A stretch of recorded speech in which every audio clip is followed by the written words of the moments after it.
right, this one. Let's talk about your survival garden could kill you. Now, what in the world do I mean by that? Um, What you talking about? what you talking about, Willis? Growing all your food is a great way to face difficult times. You guys, I'm talking to you guys about growing stuff. You guys really know your stuff about how to grow food. But perhaps you thought to yourself at some point, how can I be 100%? How can I make sure all my nutrients? It's an unclear goal to know. I say I'm going to just grow all my food because what will we ever have malnutrition? If we how much do you really truly need? What if we can't grow anything?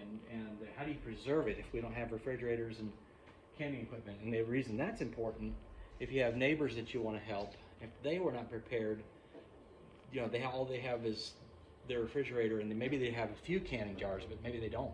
Mm. So let's talk about ways to do this that can not only help you, but people around you. So, Victory Garden. How many of you have seen this Victory Garden plan before? I've seen it recommended many times. It came out of World War II. It's actually really good garden. So I have no complaints against it. But let's just take a look at it and see if that will meet 100% of your needs.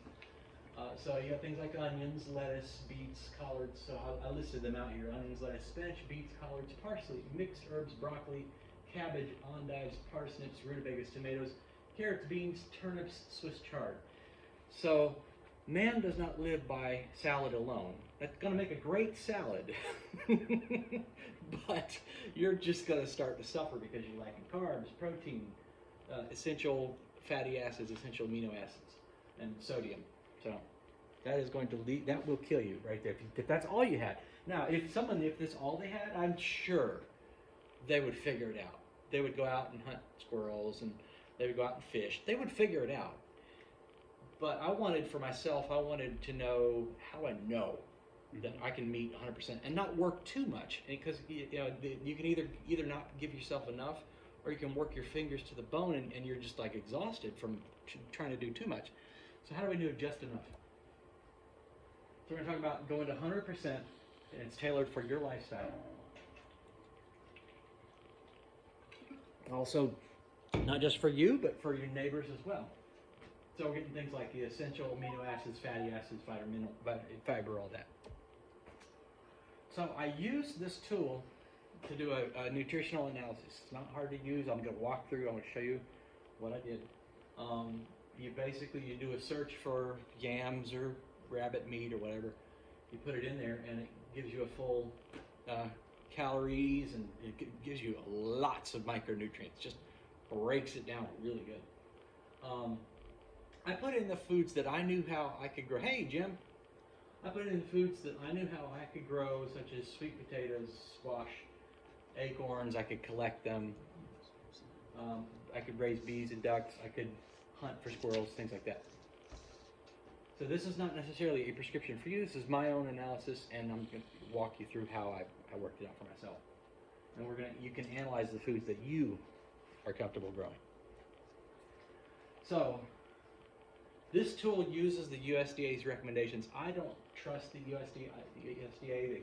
For one, they've changed their mind over the years. You remember when we were in the 80s? It was the 4 food groups. Remember that? Now it's the 5 food groups. So they've been all around. They can't make up their mind.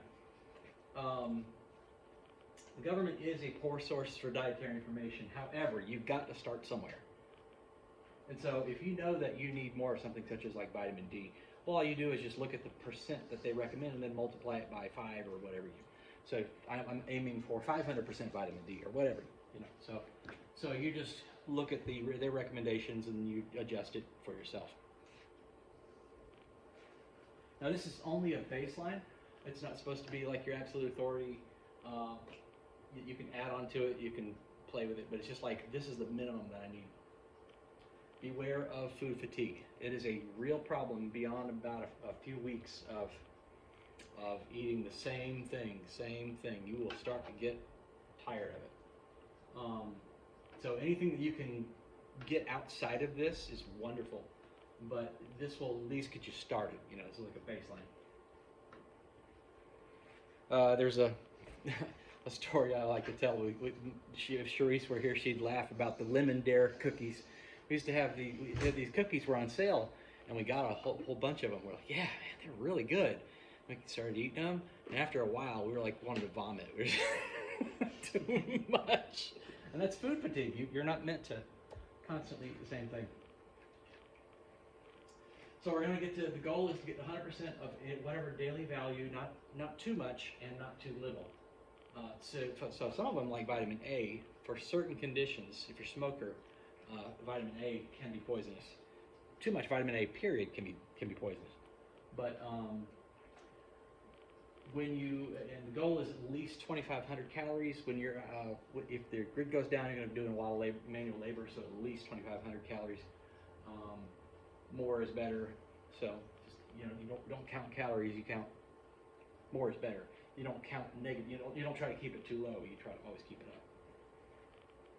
So the total weight of all the daily food should be within 3 to 5 pound range, and that's based on the American average. American eats 3 to 5 pounds of any kind of food all day long. And the reason you do that is because if you have too much, you might have trouble constantly chewing and keeping up. And if it's too little, you'll just feel empty even if you've got enough calories.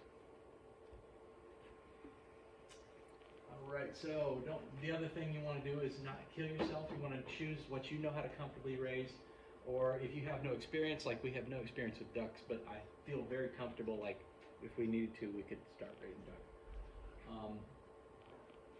We're going to do this in the quantities that you're comfortable with raising. So when I first did my calculator, I put in this much duck meat every day. And then I sat in, how many ducks is that? It was like 100 ducks or something. Okay, that's too many. So we're going to talk about the quantities that you feel comfortable raising. And then we're going to look and see, can the food be preserved without electricity, without canning, without external supplies such as pectin? Like you'll hear people say, use fruit preserves. Well, use pectin. What is pectin? You can't just go down, to your garden and pick up pectin fruit. You can make it at home. I don't know the procedure, but it's just there are recipes to preserve fruits and things without pectin. So when you can do that, always try to do that. Okay, so I'm going to dive in. I'm going to pull up the calculator and we're going to look at it.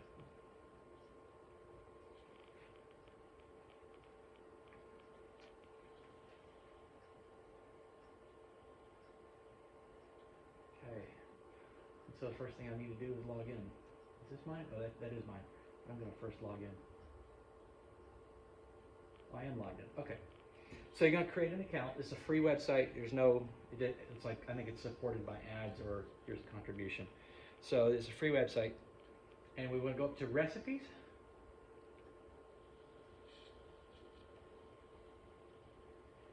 And by the way, this is going to be on the YouTube. That's what I'm recording right now. I'm going to put it on YouTube. And so, if you want, and I've got the presentation, I'll put that on the web, and you can look at that later. And there's the one I worked on for ourselves, but I'm going to create a new recipe here. It's a recipe, but it's just, you're just filling out the kind of nutrients and things that you know how to make, how to grow. Website's slow today. Either the website or the library. You use the library internet or your own? Yeah, library internet.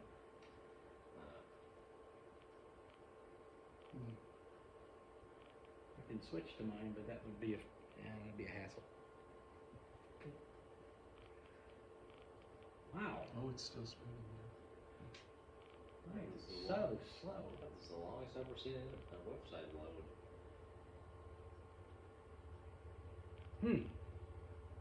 You might want to take the hassle and connect here.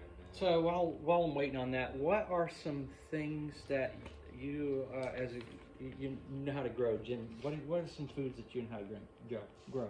Oh, well, with enough effort, lettuce, radishes, all that kind of good stuff.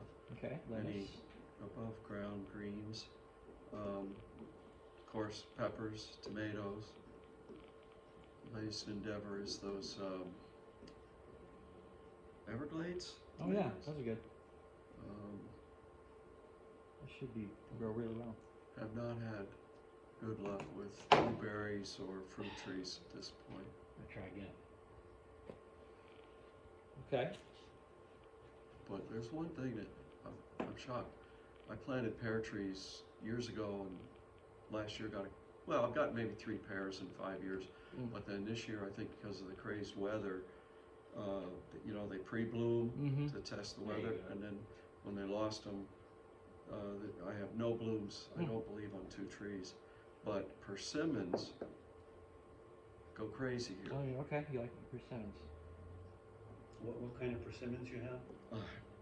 No idea. That Japanese one? I just remember when I was in real estate running around, that in the fall the trees would just be hanging with orange fruit, and I would pick it and cook it, can it, would do whatever I could to save it, and then but then the thing didn't even get leaves until a couple of weeks ago. You think it's dead? It had a very late start, but Yeah. it's Wayne, what do you think you could grow comfortably? Like, what do you feel comfortable growing? Well, since I have a brown thumb, there's not very much I'm comfortable with, but I am optimistic for some peaches this year. How do those sweet potatoes do this year? Last year I did get some. They were all too small, but at least I got some. Yep. It was edible. But that's everything else has been dying on me. Last year everything burned. Mm. It just got shriveled up with burned up. With this climate, I mean, we're new to this climate. Yeah. so- But the tropical stuff, Malabar spinach, Okay.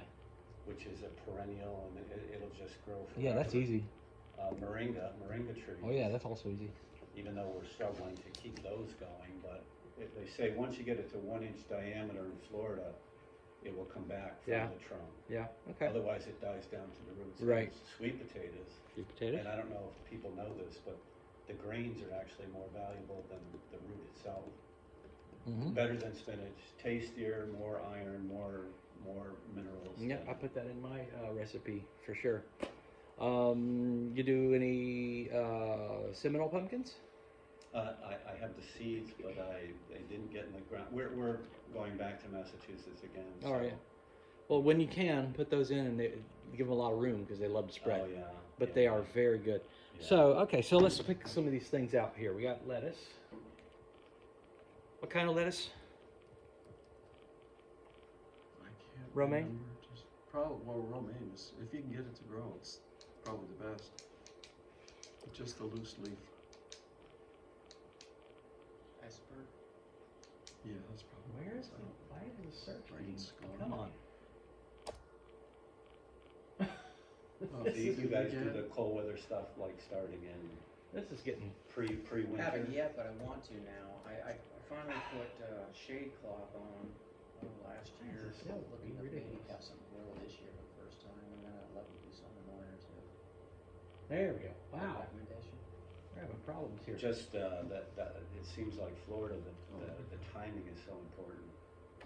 Because all the cold weather stuff, peas, lettuce, all that stuff, if you try doing it for the summer, it ain't gonna happen.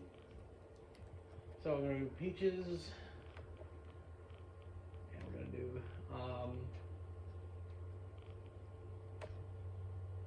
I suppose you have three a day.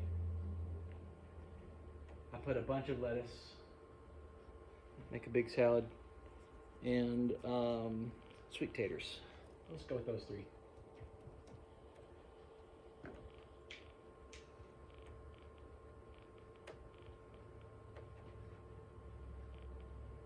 Okay. Cool. We got a start of our recipe. So you can already see we're gonna have 400 calories, which is we're about, what's that, 1/6 of the way there. We've got the barely any fat, so we're gonna have to think about that. We got sodium, barely any. Carbs is going good. Protein is getting there, and so we're already doing pretty well in a lot of categories, just with those three things there. If you scroll down here, we've got way more. So you definitely meet all your vitamin A. Now I looked into I had a similar problem with over too much vitamin A, and in certain conditions it can be poisonous. But they said that the situation is, one, you have to get your vitamin A from plants I don't know about animals, but I know from real foods instead of supplements. And if you do that, you're less risky. It's less risky. And the other thing is if you're not a smoker. So they said if you're a smoker and you're getting it from a supplement, you can get vitamin A poisoning. But in this condition, 400% or less, I personally feel comfortable. It's just a matter of researching and say, well, I can't get this lower, so you just read about it and see what you have to do. But here you got all kinds of stuff like your vitamin B1 and B3, and so B12 we're lacking there. Folate, vitamin C, lots of C, no vitamin D. Can we just go back one second? Folic acid, Yep. 0. Well, that's Folic acid 0, right? But folate is what's being found is, I don't know if people know this, but 60% of the population is unable to process folic acid. So this is if where you get it in the methylated form, which is folate. yeah. So this is where if you know things like that, you say, I know I'm going to need more folic acid. You get on the web and what plants are high in folic acid or what animals. Right. Yeah. Folate is what you want. And then you just change your percentages. Your goal is not 100%, but your goal is 300%. So historically, we've always need folic acid, and yet 60% can't assimilate it.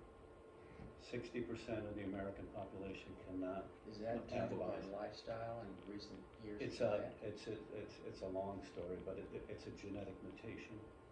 There's like 12. So check out vitamin K there, maxing out. Now, what I don't know if there's vitamin K toxicity. That'd be something that if this popped out to me, I would go, is too much vitamin K a problem? Maybe it's water soluble. I don't know. Calcium, K and D go together. calcium, copper. All these are really looking. A lot of them are looking really good. So you guys have already got the start of a really good complete diet. So when you're searching for things like your sweet potato or whatever, I found when I would type some things in, I wouldn't get an exact match. Sometimes there are things that just they didn't have in their database.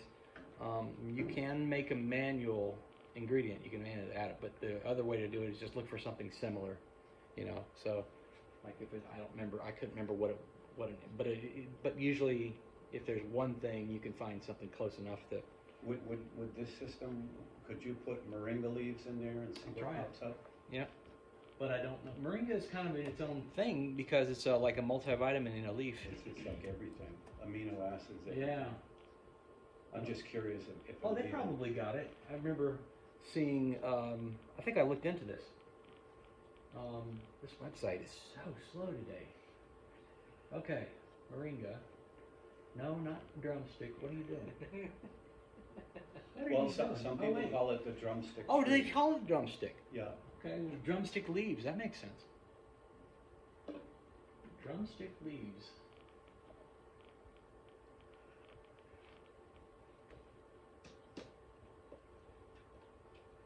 I'm going to go just delete all these others. So see what we got. So no calories, of course, but what do we have for nutrients? What else? What pops out as?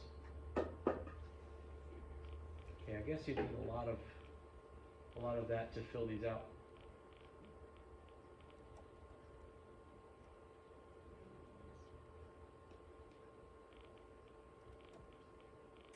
But it's low fat, very low fat. So anyway, like if you don't find an exact match, just try to look for the closest analog there. Anytime you need to change the amount, I actually want to try to do 2 cups. Just come in here and just click on the amount right here, and that'll let you adjust that.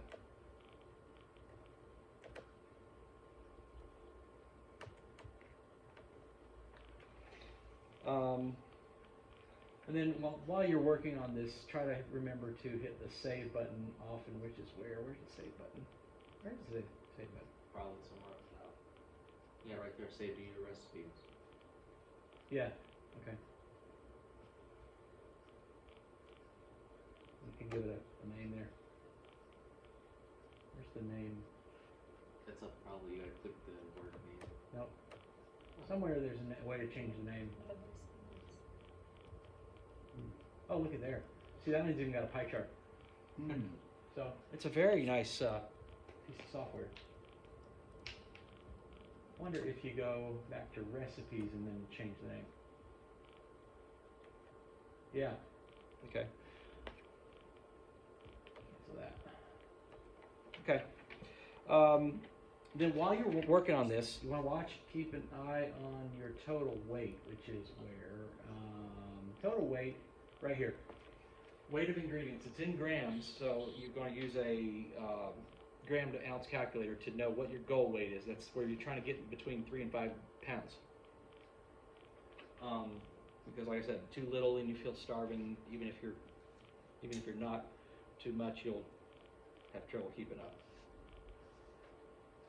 So once you feel like you've got 100% in all your categories, the next phase of this, I would start to look at what are the hardest things to produce. So I'll pull up my recipe, and I'll show you what I've got for mine. So I felt like I could collect a lot of acorns. I felt like I could get a decent amount of fish, but duck meat, raising ducks.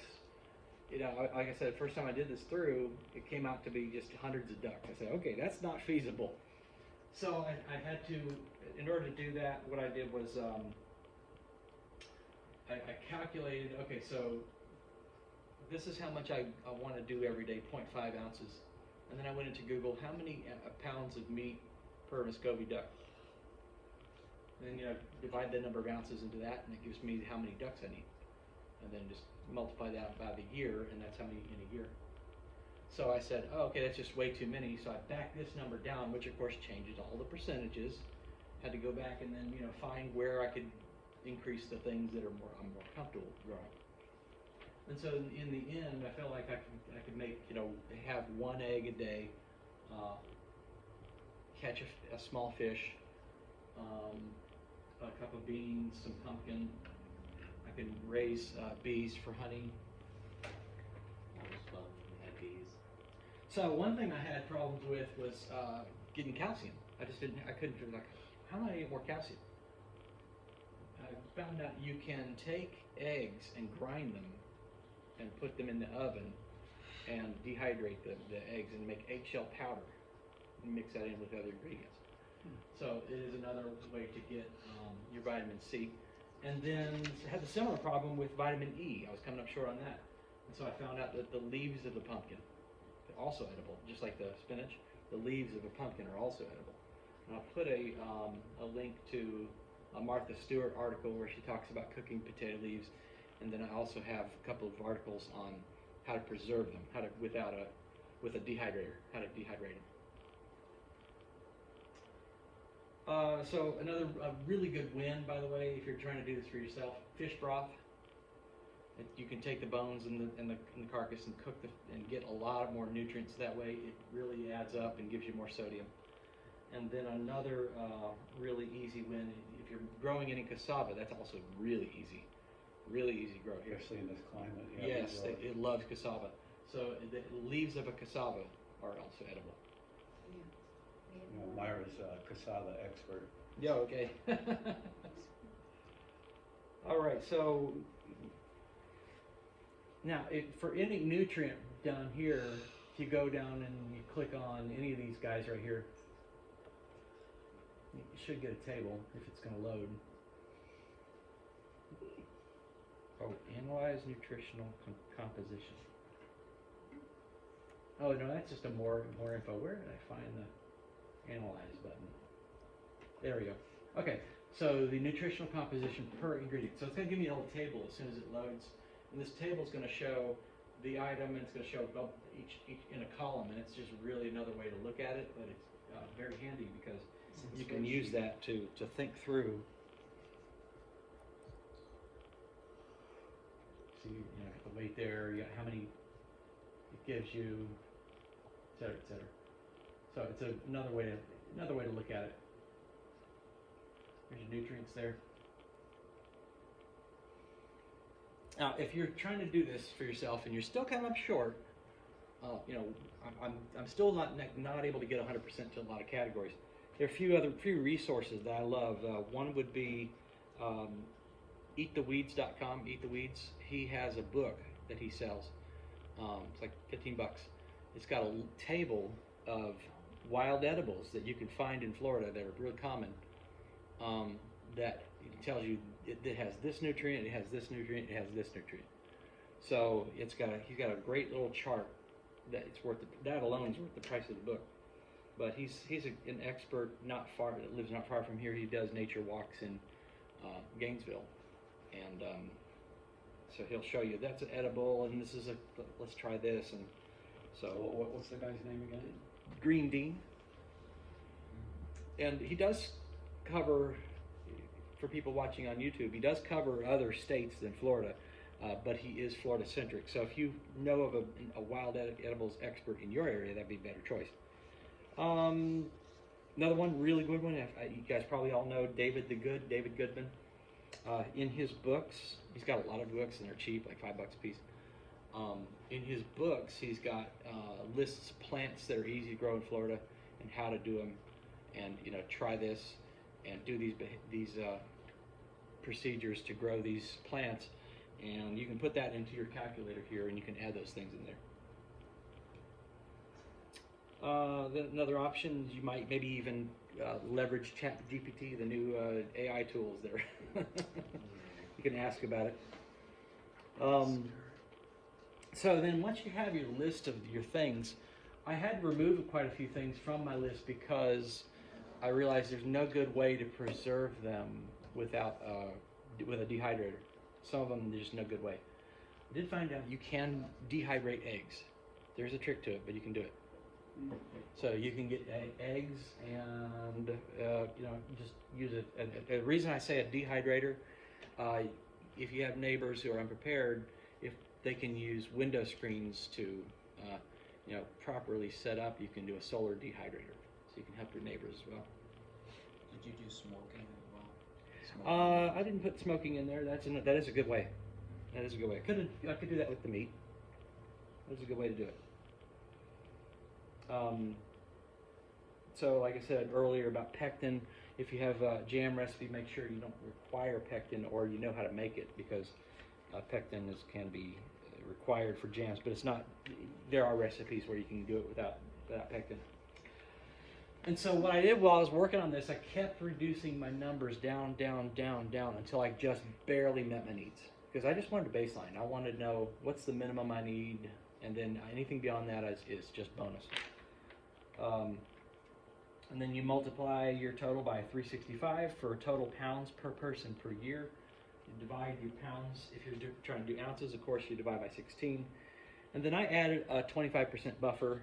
Even though I'm going to minimum, I still want to have a little bit of margin for error, so I added a 25% buffer. And then I multiplied by how many people. If you have children 12 and under, I count that as a half an adult. And that would be your total nutritional need for the year. Do you have a figure for how many grams per pound? Grams per pound? No, not off the top of my head. I know it's 1,000. Well, okay, I can tell you it's about 400. Yeah, it's about 400. Because it's 2.2 pounds per kilogram, 1,000 grams. So yeah, about 400. So once you know your total need, you want to start to look at how many ducks do you need, how many beehives do you need, how many sweet potato do you need, how many square feet do you need. Once you know what your minimum is, where I'm comfortable growing this amount, how much do I need to actually do it? And then I printed a hard copy of my recipe because I didn't, in case the website goes down or the grid goes down, I wanted to have a printed copy, so I did that. And I also printed, there's a print button, there's a print button on this page somewhere. There it is, print page.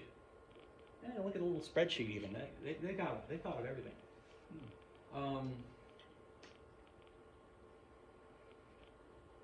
So you can print that out, and it will, let you save a copy. And any additional instructions. So I also printed out how to preserve pumpkin leaves, how to preserve eggs, how to do that. So, good. Any questions about that? Cool.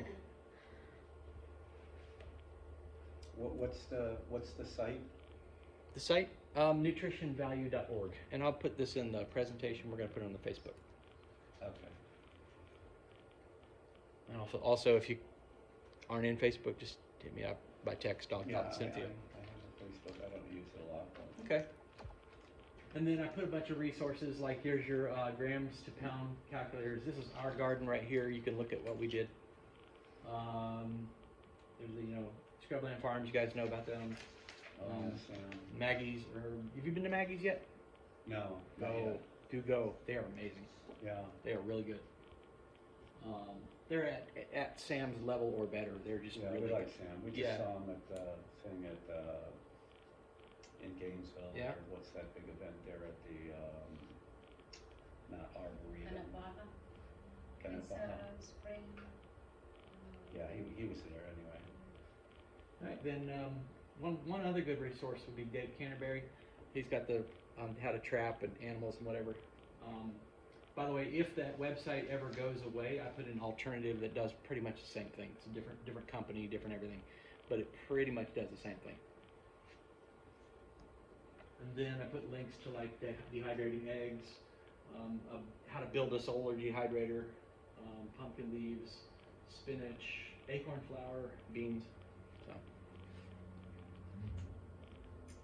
Charisse actually wrote a bunch of things like Florida-friendly crops, rabbits, backyard fish, chickens, things like that. And we did an episode called "Growing Your Groceries," so you could listen to that podcast.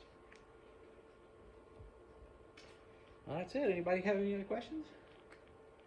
Does it feel like too much? Does it feel like it's a lot of work? It does seem a little complicated, It is. If you, but it's nice that you can just like go in there and have It's- your it's- questions answered. yeah, it's definitely achievable. It's something you can do if you dedicate your time and your mental efforts to it. If you hit stuck, just hit me up. Just give me a text and what did I need to do? And I'm gonna have this whole recording on YouTube, and I'll have the presentation online. So What's it gonna be under on YouTube? I'll just put it on my personal page, and if you'll just remind me, I'll shoot you the link to it. Well, I can go on YouTube.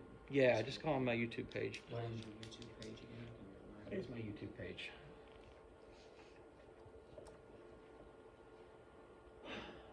I don't even know.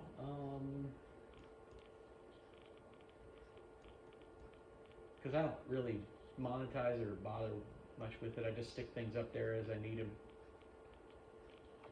Slow website. All right. Oh, at CWL? Yeah. Okay. YouTube.com/@CWL.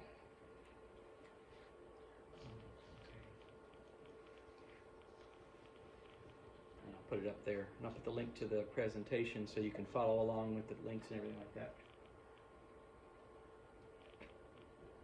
Slow. Wow, it is the web. It's got to be the library website. But I hope that just like, because for me it went from this is an unknown goal. I want to grow all my food, but how do I know? To no, I'm not following us to someone else's plan. This is how I can do it for myself, and how I can know that I can do this. And we're not doing it yet. I'll be honest with you. We're not even close to doing it yet. But we practice enough things that I just feel like we wouldn't struggle all that much. We'd be able to do it. Do you mind my asking where you're at in regards to this process? We practiced a lot of the plants. We need to really add in the ducks and rabbits. And Permaculturalist as well, right? Hmm? Your wife's a permaculturalist? She is, yeah. I studied it, but I didn't get like any certificate or anything, and I just interested in it. So I read about it enough that I understand most of the concepts. But she's the one who actually has the certification. So. It's a slow website. Still not. It's still loading, but that's what it is. Yeah. Chris, my bigger problem is that, having been here 21 years and seen the change in the total atmosphere, it's getting more and more and more difficult to grow anything because of all the geoengineering. Okay, now, but we're under the same atmosphere and we're growing stuff. So it could be something that you're doing, it could be your Well, soil. that's And right they too. just stopped it. Well, they haven't stopped anything. Well, They Just look in the sky any day. Yeah, They they haven't sprayed stopped today. it. They They sprayed just- they- before dawn. It was my understanding that he just wrote it No, into no, no. law that. I love how technicalities come in. The state can only control up to 400 feet of air Mm. vertically. So they're spraying at 10 to 30,000 feet. And all you have to do is look in the sky. If you see a streak, it's chemicals. Well, see, now they're spraying molds and bacterias, including COVID, which is just the flu. They're spraying everything that their general goal is to kill 9 out of 10 humans. So anything they're doing is not to benefit anyone in any way except for the elites, of course. But now, so you come to another thing. If I have a beat up old well, water. She keeps planting things and that pump is running and that pump is not gonna handle that. Yeah. And without a well to or water to supplant, so whether it's rainwater. Yeah. But again, rainwater is poison. So David the Good just did an article or wrote a book, Minimalist Gardening, and he does use rainwater, and he doesn't have problems with it poisoning his plants. So he's, yeah, I think maybe try plants will grow, different. but they're passing it through. You're getting the micros and Yeah. the I geoengineering. don't think we can't avoid that. We can't. Yeah. What we can do is control how much of it we get by not over consuming commercial food and well, that's good. raising our own stuff. So we can't avoid any of that. So, but yeah, check out David's book, Minimalist Gardening. He talks about wider spacing. You know, a lot of gardens they try to do compact spacing. Compact is very thirsty. Wider spacing doesn't need as much water. So that's another way to reduce your water usage. Can be fed by rain. Wider rows are easier to there are pros and cons. There's no perfect solution, right? So wider rows are also easier to weed, you know. Right. But the downside is then you need more room. So if you don't have enough room, you got to go compact. So Right, and you know, how much land do you have? Right. You know, and all that, and also, that's what's good about permaculture, and we're absentee gardeners, we just spent 10 months away. yeah, your garden and did. almost everything lived. You're doing it right. Wow, And, that's and, good. and Yeah, he's in the thinking same area. outside the normal vegetable realm, like bamboo, for instance. Bamboo grows here like It's a very good one. with no assistance, and it's Bamboo. edible and it's usable Yep. for structures and on and on. So, I didn't know bamboo was edible. oh yeah, but it's like cassava. It has to be rinsed or boiled, or you know, there's cassava has toxins. Even potatoes have Oh. toxins, so boiling them is always a better choice. There was one vegetable that I grew that I was shocked, and that's wax beans. Yeah. And you don't even see wax beans. You can't buy them in the store, except in mixed vegetables. You'll find some. But what I just planted in this just little island of junk, I didn't do anything. I started the plants in little pots, and then 2-3 plants just kept Yeah, producing yeah. and producing. And I never even got a trellis up for them. But then that was like 3 years ago, and I haven't prepared any place or planted any more. Just, but I was shocked at how They good did they really were. well. Hmm? They did really well. Oh, they went, yeah, The huge climbers, beans. the climbers. You can They're see climbers, that. yeah, they're regular beans. A big portion of mine is sweet potato, 8 ounces in there, and that they just go gangbusters in our soil. You should try them. Well, I had you them, could and then try and I them. harvested a whole bunch, and then I replanted, and for 2 years now, I get tiny little things, 3 or 4, Yeah, where I got, you might need 10 to or 20. redo the what, nutrient waiver. too, I just don't know what's going on, nutrients. but, Yeah. but, yeah. One of the ones that does really well here is the Korean purple Mm-hmm. sweet potato. That's what I'm doing. Yeah. That's Yeah. prolific, it's crazy. Oh, it's good. Yeah, it's like I a don't weed. like it as much as the other one, but it's like a still, weed. I mean, if you're, Yeah, Karen didn't like it too much. leaves is nice. What's that? Myra likes it, cause it's like the Philippines What is potato, it? sweet The leaves potato. of the sweet potato. Yeah, leaves, Oh, leaves. the leaves.